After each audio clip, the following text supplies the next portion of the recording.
Yeah, yeah. What they say? I'm so divine, I'm so divine. Imperfection, perfection, my presence shine. My mental is parasailing maritime. They say I'm destined to read the palm line. Yeah, I'm so divine, I'm so divine. Imperfection, perfection, my presence shine. My mental is parasailing maritime. They say I'm destined to read the palm line. Yeah, I'm so divine.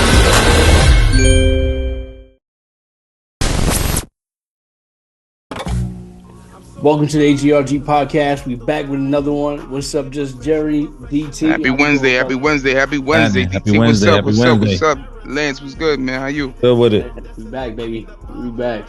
Absolutely. Let's do the fireplace back there, getting comfortable.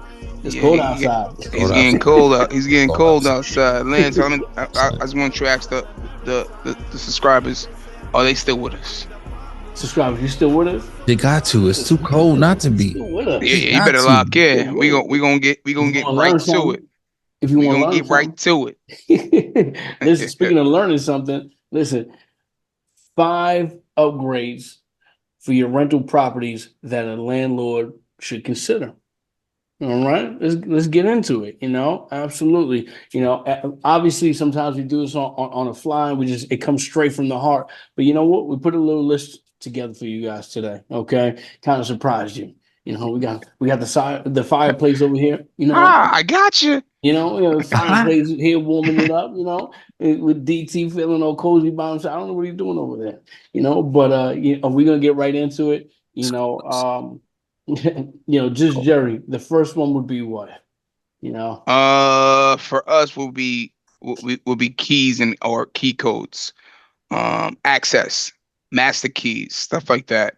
Now, let me stop you real quick. It sounds crazy. I know the first thing you thought was number one, keys, master codes, or whatnot. But it's essential, and we're about to get into it. I'm sorry, just Jerry. Go ahead, pick up where you left off at. No, so it's things like lockouts, and you need to get your tenant needs to get access instead of getting a locksmith and he has to do whatever he has to do and you have to pay for that.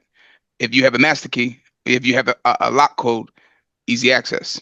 You could charge for it, but easy access, stuff like that. And I agree. A little bit different types of properties too matter, right?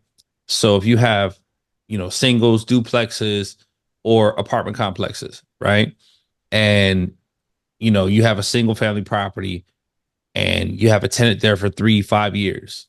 If you change a deadbolt or 2 deadbolts, right? Front door, back door, every 3 to 5 years, doesn't kill you. We're talking $150, $200, doesn't kill you. But when you have a lot of turnover, more frequently, and that same single family, let's just say that single family turns over every year, that $100, $150 every year adds up, right? So Absolutely. how do you avoid that? You create a master key system with a smart key where you can rekey it instead of having to change the deadbolt, right? Or you create a key code system where you could just change the key code, whether it be remotely or on site, depends on the type of lock. And I would say quality of property. Again, short term, long term, if you have an Airbnb, right? And somebody comes in every 2-3 days, you can't afford, it doesn't make sense to afford somebody to physically go out there and change a key code or a lock every 3 days, 1 day, 2 day, 3 day, whatever. So you have to be able to do it remotely. Absolutely. But those are essential to your security for the property. Those are essential for you to be able to maintain, for your new tenant to come in and feel safe. You still don't know about real estate? You don't know whether to jump in. You don't know if you ain't got the right mindset. You don't know if it's the right time. H.G.R.G got you. We just dropped the ebook. Go check it out. It's in the description below. That's right. Absolutely. So once again, we want to bring things to you guys that you may not think of. You know what I'm saying? It's very simple for someone to go, do the simple things. Paint. Yeah, I mean, obviously, you don't have to come here to get that information. Yeah, paint the walls when somebody leave. That's not what we want to give you. We want to kind of think outside the box, things you haven't thought of before, right? So that's definitely number one. DT.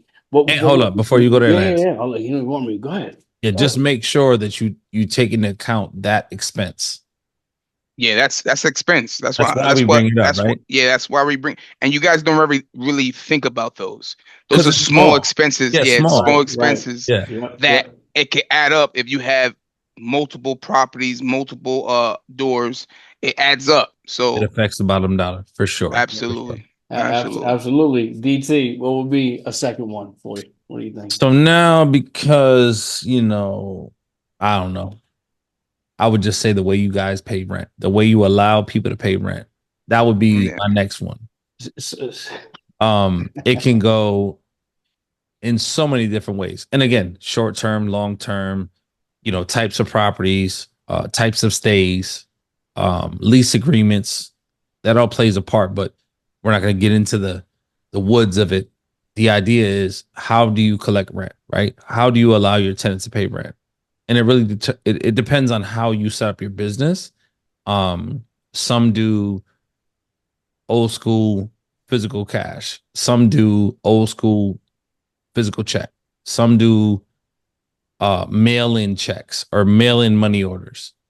Old school, new school, kind of borderline. We're leaving the money order error and we're going into the smart pay thing. But something that I think that we should pay attention to, or we should tell the people, and they should pay attention to, is that not all platforms are set up to allow tenants to pay rent via smart pay.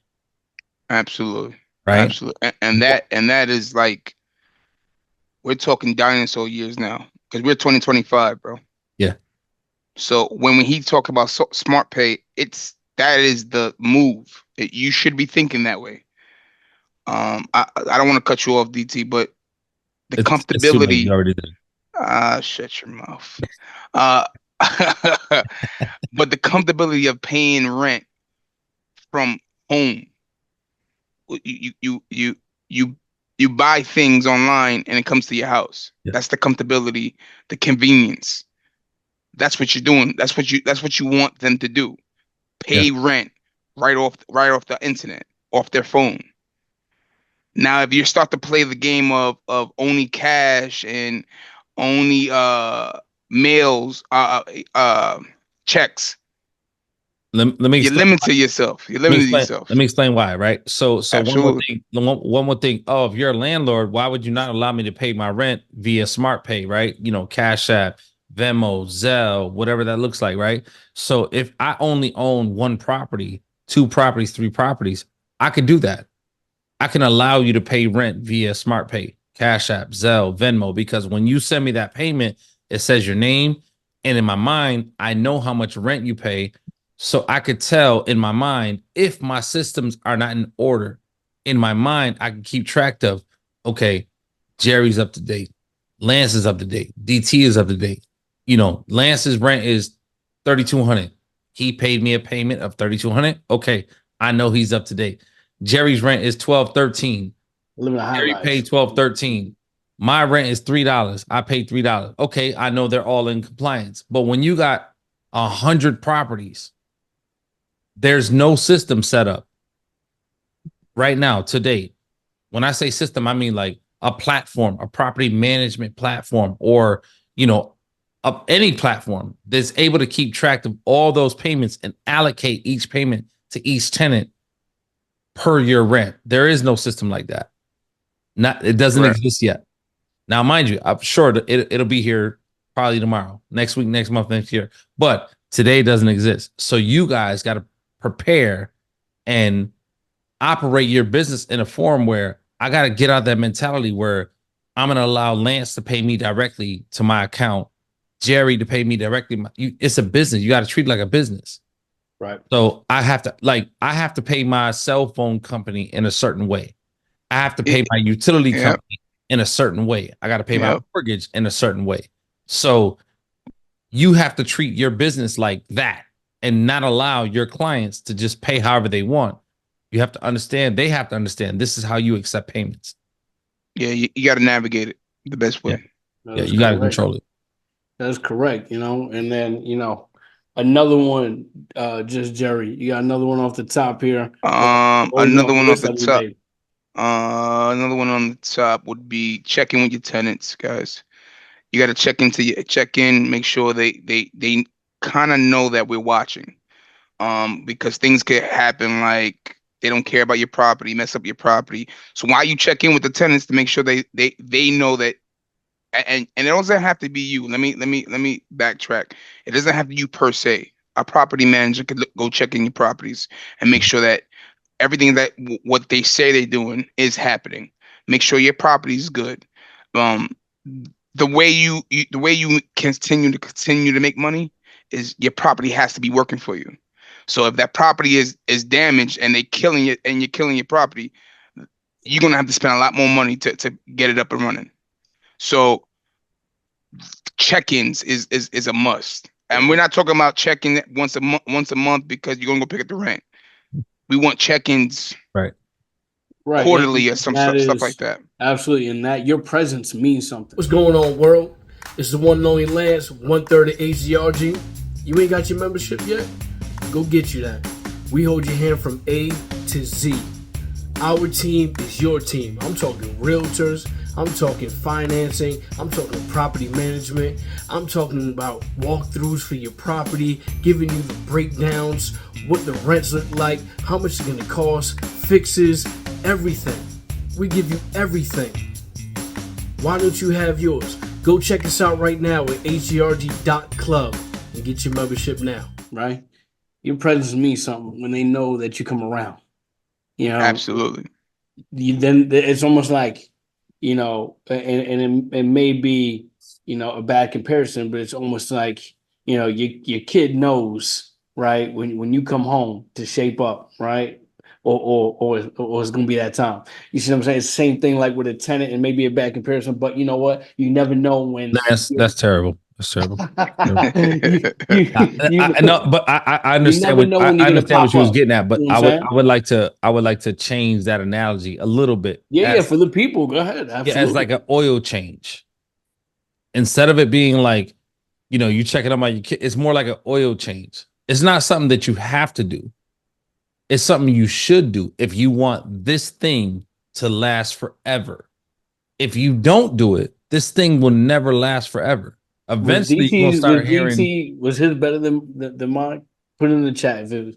You know what I'm saying? Just comment below if his was better than mine. It might have, but I think it was. You know what I'm saying? But I don't know. Maybe some people like me better than they like you. You know what I'm saying? Like, no matter what I say. Hey, Lance, that's a strong You know? possibility. You know what I'm saying? It's very Strong possible. possibility. It's very possible But people say Lance just because they hate DT. I mean, I don't know. I don't know. I'm Listen, just saying. if you don't rotate your tires and change your oil, it's a strong possibility that your vehicle is not going to last you the lifetime. Matter of fact, warranties on vehicles are voided because you don't do those things. So just understand, warranties on your home, you should hold yourself to that standard that I want to make sure my home is serviced in a certain way, that I'm giving it an oil change, that I'm rotating the tires. And how do you do that? To Lance and Jerry's point, you show your physical presence in that place quarterly. But I understand that every quarter that I show my physical presence there, whether it's me or my property manager, that it comes with a price. Yep. Right? But that price is what I call the cost of business. Absolutely. That price is what I call the cost of owning a car. The reason why I do it is because I want this car to last me forever. The reason why I do it is because I want my investment to last me forever. Right. It's preventative maintenance. And the other side of that is it seems like you care, like you're not just there to collect money. Listen, bad tenants may not want you to pop up. Good tenants may look at you like, they care. Mm-hmm. They come by. It's just not about rent for them. Mm-hmm. Or when I have an issue, they pop up. They want to make sure I'm good. They know my kid's first name because they hear so much. When they come in here and they see him. So it's a different rapport. The report, yeah, that you have 100%. 100%. So, give me another one, guys. Give me another one. I want to do a couple more. So when you do those, inspections quarterly, annually, biannually, whatever it looks like, you know, whether it's you or your property manager, 9 times, you know, for us, it's our property manager, and they send us the pictures or the reports. We can then say, oh, you know what? This tenant's been there for a while. You know, I should do some cosmetic upgrades. You know, I don't like the fact that their countertops are, you know, Formica, and their cabinets are like, you know, 1920, 1930. You know, they've been here for a while. So I might want to cosmetically upgrade the kitchen, the bathroom, the paint job, you know, the color of the interior of the bedrooms, the carpets, the hardwood floors, the vinyl, Yeah, the absolutely. bathtubs, the toilets. Like absolutely. there's so many cosmetic upgrades that you can do to not only show your appreciation for your tenants, but it increases the value of your property. So it's Right. And You both strategically done. win. You both Yeah, win. you go also do stuff like energy saving upon appliances. And It there's helps grants you for those along. Yeah, things. it helps you along. Yes, I was There gonna could go be right into it. You don't even got to do it. You don't got to do it out of pocket. They right. got grants for most of that. Mhm. Windows, solar systems, all that stuff. They get grants for that nowadays. Yep. So you don't have to do it 100%. You do upgrade with the right Solar tools. panels. Let's be clear. Solar Let's be clear. panels. My Sorry. man went to the stars. Yeah, no, he went to he did the SpaceX. It's the roof, the same shit. I don't care. I don't work for them. They gotta pay me. I he don't did give a. the Elon Musk Just because he like got day stars in his one. vehicle Yeah, when it's he steps crazy. in it, man. But you know, even those things are like, you know, not necessarily stuff that we're relying on the government for. You know, we're not looking for programs, right? As a landlord, you know, I'm not saying that you shouldn't do it. I'm saying that you shouldn't rely on that because that's just a cost of business. That's how you maintain your investment, like you would any other investment, right? You should do the research in your local market and figure out what grants are available to you. You should do the research in your local market to say, you know, is there energy efficient, you know, whether it's solar panel, not solar systems, solar panels, or energy efficient doors and I windows, really didn't say solar appliances. Yeah. system. This is solar, but he wants me to say furnaces, solar panels. there's a whole heater system with it's crazy. Thermal, the geo. Yeah, geothermal under the ground. It's a lot. It's a lot. So, you know, but your market might give you that for free if you just pay for a certain amount. So you know, you got to do your own research, but nevertheless, you know, you don't invest because you're relying on that. You invest because, you know, obviously an investment, but if that's available to you, you should take advantage of that because it's a perk of you being in that space. Absolutely. And Yeah, they need you. Those government, they need you because they have that money to spend, but they don't have enough of you to spend it. Correct. I would say that falls right into the number 5, longevity. You got to do a couple things to keep the tenant. Or are you doing everything to keep the tenant? Make sure you. Wait a second, Jerry. That was a good segment. That was a good segue. There, Jerry. I like that. I like what you did did. After a couple years, this guy has got better. I ain't gonna lie. I just want to. I can't miss. That's what it is. I can't miss. Hey, unbelievable. You can't miss. You can't miss. Hey, no, but listen, that's what it comes down to. I've seen him play before.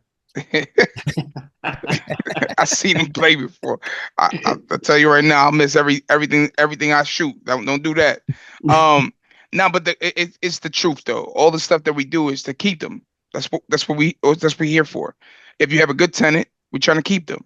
Are you doing everything in your power to keep them? If you're not, you're being a slumlord.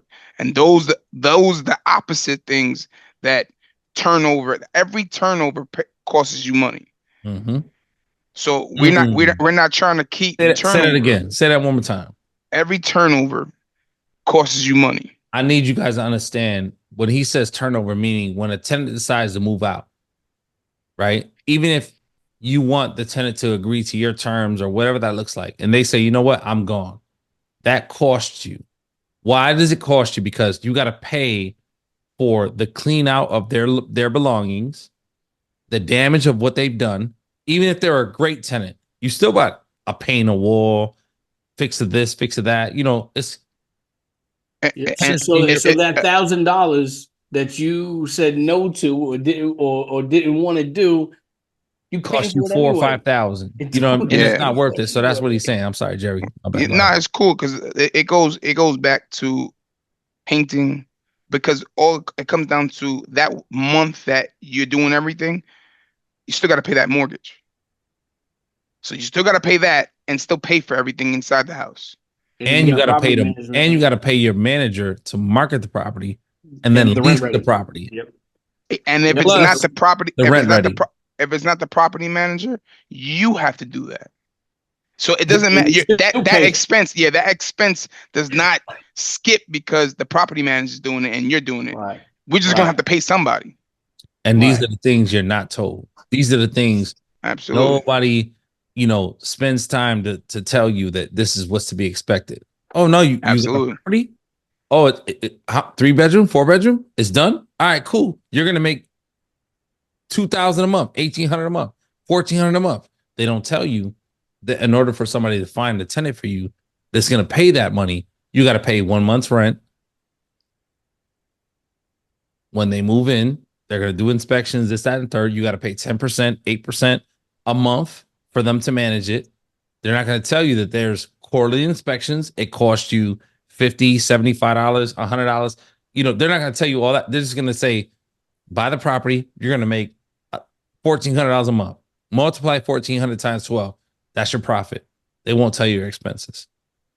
Correct. Yep. Yeah, guys, you guys, I'm not saying don't believe the hype, but just do your homework. Just do your homework. We may not be this big podcast that's hyped up like other people where they make it, all glitz and glamour. We kind of give you, like we've been doing since day one, both sides, the good, bad, and the ugly, and we're gonna stand on that. Sure. But I tell you what, you'll be a lot more successful listening to this than you would for most podcasts. So the reality is that the first thing we say is keys. It's like what? You know what I'm saying? Who expected that? Nobody expected that. When we were talking about let's make a list, I didn't expect that. And that's just the things that us three thinking in our think tank, come up with. Yeah. And it's very beneficial to you guys. That's the reality. We think outside the box. We give you the intricacies, the nooks and crannies, and and the reality is it's going to make you a better investor at the end of the day. And that's the point. We're here for our that job for sure. is to make you understand the small things count. It goes to a bottom line. So the small things that you don't think about and say, hey, don't worry about it, and then realize that it cost me $200 and it cost me another $200 and it cost me another $200. Add that up. You didn't make no money. Right. And you continue to add that up. So those things is we got to think outside the box to make sure we make money. Last thing I can say is that in real estate, you can make a lot of money over the course of time. A lot. It change your life.